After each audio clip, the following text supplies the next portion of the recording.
USC football has 2 weeks to right the ship before their bowl eligibility could get snuffed.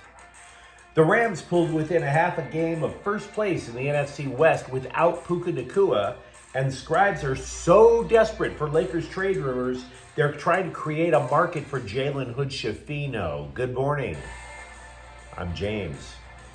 This is your daily dose of sports and snark for the greatest sports city in the world, Los Angeles.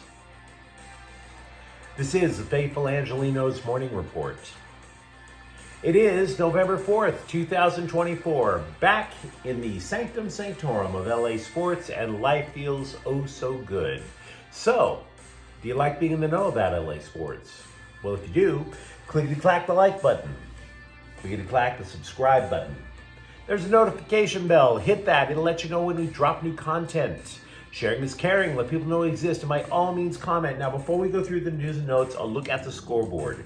Rams 26, Seattle 20 in overtime. Matthew Stafford unleashed this lovely-looking, game-winning 39-yard bomb that Demarcus Robinson caught with one hand. It was a beaut. Aesthetically pleasing, as the ancient Greeks would describe it. And it confused the people of Seattle, because they've never seen anything in the city that would be called pretty. Seriously, Seattle is known for what? A concrete phallic symbol in the middle of town, Kelsey Grammer, and the whole place smells like dead fish. What would they know about beauty? This is not a city used to seeing anything good looking. So for the Rams to win, they'll have to wait another year for something that good looking to come in. It was the Rams' first road win of the season. The defensive front was a holy terror, sacking Geno Smith 7 times. 7. Cameron Kinchins took an interception, 103 yards for another touchdown. The rookie picked off 2 passes. Now, speaking of rookies, Jared Verse and Braden Fisk, they combined for 3 sacks, 15 quarterback pressures. The Rams are on a 3-game winning streak, just a half game out of first place after being left for dead just a couple of weeks ago. Chargers 27, Cleveland 10. Justin Herbert, start with the bad news, even though it's not that bad. He was sacked 6 effing times, which is just startling. But you needn't worry. The Bolts knew they were playing a team quarterback by Jameis Winston. Look, we've talked recently about how the Chargers allow the fewest points per game in the NFL. So when they had 20 points at halftime, we all pretty much knew that this game was over. The Bolts, they didn't even allow a touchdown until there was less than a minute to go in the game. Tuli Tuipulotu came up with 2.5 sacks. Winston threw 3 picks. At the start of the year, I was telling Charger fans that they're going to feel surprisingly calm when the other team has the ball, because that defense is going to be that fundamentally sound. And while the Chargers aren't winning every game, that's pretty much what we're looking at. It wasn't ideal, though. You give up 6 sacks? Not exactly Joe Alt's best game at tackle. Quentin Johnston posted a career-defining game with 118 receiving yards and a 66-yard touchdown catch. Vancouver 3, LAFC 0. The best of 3 first-round series in MLS Cup playoffs is tied after the black and gold straight up got worked in Canada, including working themselves. They allowed 2 own goals. An own goal is very embarrassing in a soccer match, but 2? You kick the ball into your own net twice? Game 3 is Friday in LA. Meanwhile, today, the Lakers are at Detroit at 4:30. 3 Lakers starters are on the injury report. Now, the belief is Anthony Davis and Austin Reeves will play. D'Angelo Russell is now dealing with a back injury in addition to a bruise on his foot. San Antonio is at the Clippers at 7:30. The Clippers are 0-4 in the Intuit Dome. The Kings are at Nashville at 5. Defenseman Brant Clark has 11 points in 12 games.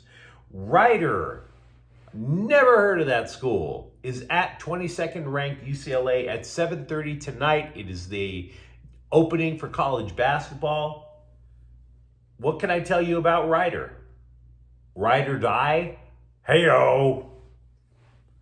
Chattanooga is at USC at 7. Eric Musselman makes his Trojans coaching debut with 11 players transferring in. We'll talk more about them in a few.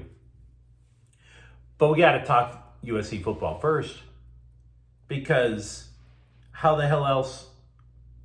Look, for the greatness that we experienced last week that is Dodger baseball, I almost feel like we're walking in a water treatment facility now talking about USC football. And I like USC football. I hate saying it, but we deal with reality at Faithful and Angelenos. Lincoln Riley said after the loss at Washington, quote, "It's not like we're getting our ass kicked." And he's right. It's not an ass kicking. It's death by 1,000 cuts.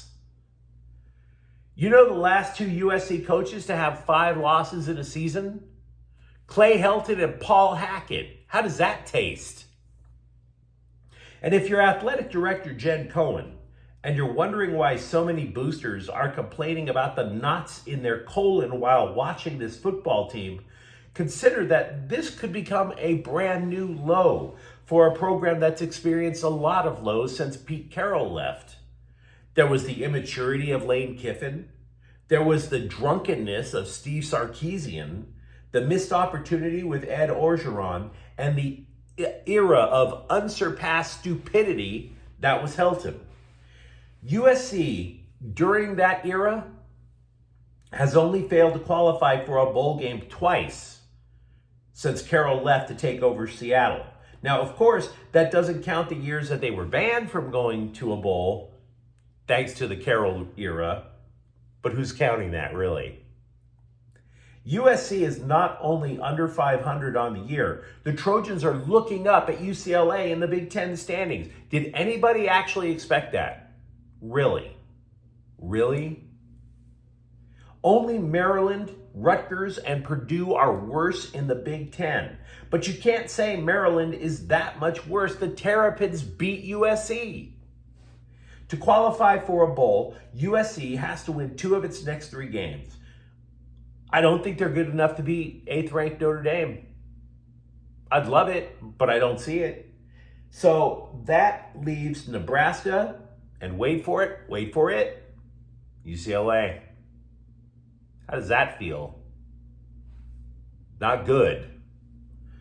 And I'm not saying that the following suggested is a cure-all, because I've had Miller Moss's back for much of the season.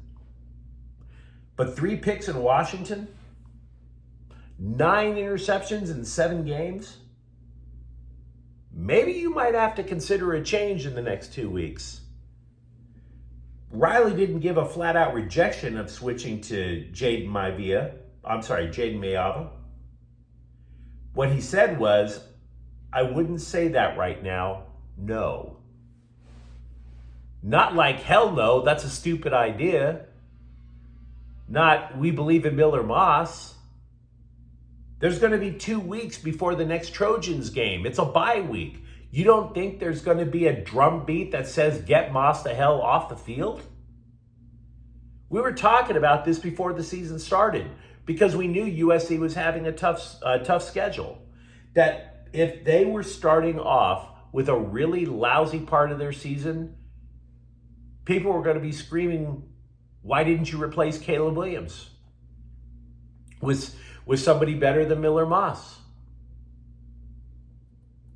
And because football is such a dangerous game, by the way, if your team stinks, some players might say, oh no, I took a helmet shot to my taint. I'm out for the year. If this were the NFL, you'd hear a whole bunch of NFL players saying that to go on injured reserve and save themselves. For college, though, they don't have injured reserve. They have redshirting. And Riley did admit many players who have only been on the field for 1 or 2 games expect almost all of them to redshirt. Why wouldn't they redshirt? They wouldn't be going to a bowl game with a loss or 2 more. How much credibility then, because this is wide ranging, how much damage is being done to the Trojans program with these one-score losses? How much credibility do you give player parents? I know that can be annoying, but how much credibility you do believe they talk to each other?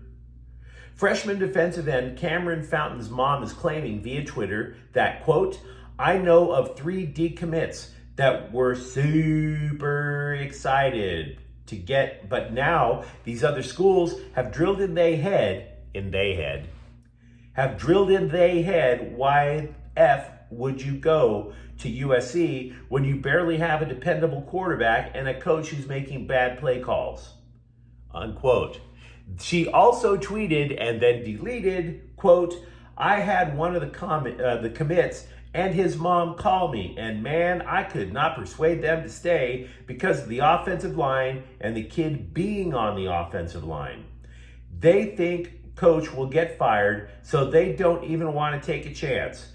2 for sure will decommit in the next couple of days, unquote. Do you believe that? I'm not sure I do, but 24/7 Sports ranked USC's draft class as number 9 in the country, and she's predicting that's going to take a hit. I'm not saying it's true, and I'm not necessarily saying we should just trust random parents on Twitter. I don't even trust my friends on Twitter, but I'd buy that before I buy any rumors from ESPN. Puka Nacua was ejected after throwing a punch at Seattle linebacker Tyrell Dodson in the second quarter Sunday. Nacua and Dodson tangled up after Matthew Stafford threw an interception on a pass intended for Nacua. Obviously, there are people that are taking up for Nacua on social media. Oh, that's the softest ejection I've ever seen. And meanwhile, I'm looking at that going, that's the softest punch I've ever seen since elementary school. What are we dude? What are you doing? No wonder Nacua was so embarrassed after he got thrown out of the game. I'll tell you something else that was embarrassing. The guy only had 1 catch before getting tossed. Nacua described leaving the game in a manner similar to a guy who was sitting in the dark with a laptop, a credit card, and dreams of his high school crush. He described it as, quote, a helpless little feeling, watching the game inside here by myself, unquote, which sometimes describes me on the road. But I digress. Both Nacua and Sean McVay said the receiver will learn from this experience or something. So, not all was perfect up in Seattle. Teams have allegedly shown interest in Lakers G League player Jalen Hood-Schifino, who recently had his 3rd-year option declined by the Lakers. This trade rumor is being brought to you by the fine folks at the Belcher Report and amplified by every Laker blog. Part of the idea is that these teams, they really want to take on an expiring contract, which was supposed to be the attraction of trading for D'Angelo Russell. You want cap space? Why wouldn't you take on D'Angelo Russell's contract? It's $18 million in space you'd get next year, right? Oh, no. They really want Jalen Hood-Schifino's rookie deal. That's going to help the franchise. Not only that, if you get Jalen Hood-Schifino, you get the guy who is to outside shooting what Bronny James is to outside shooting. Seriously, why do they keep hyping up these guys as hot trade rumors? Jalen Hood-Schifino, what makes him so valuable in trade? Is it the 1.6 point per game average? Is it the fact that he's 21 and already had back surgery? Once again, we are given a dose of the opposite of reality from the internet. Okay, mentioned earlier, college basketball season starts tonight. As the season goes on, we're going to talk more about UCLA basketball because I sincerely believe that they've rebuilt themselves wisely and the coach is well established. I think they can make a run.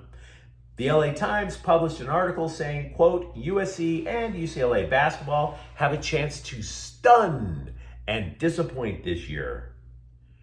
To which I say, thanks for taking a stand, guys. That's some hardcore journalism right there.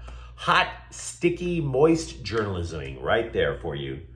But they wonder why the subscriptions are going down.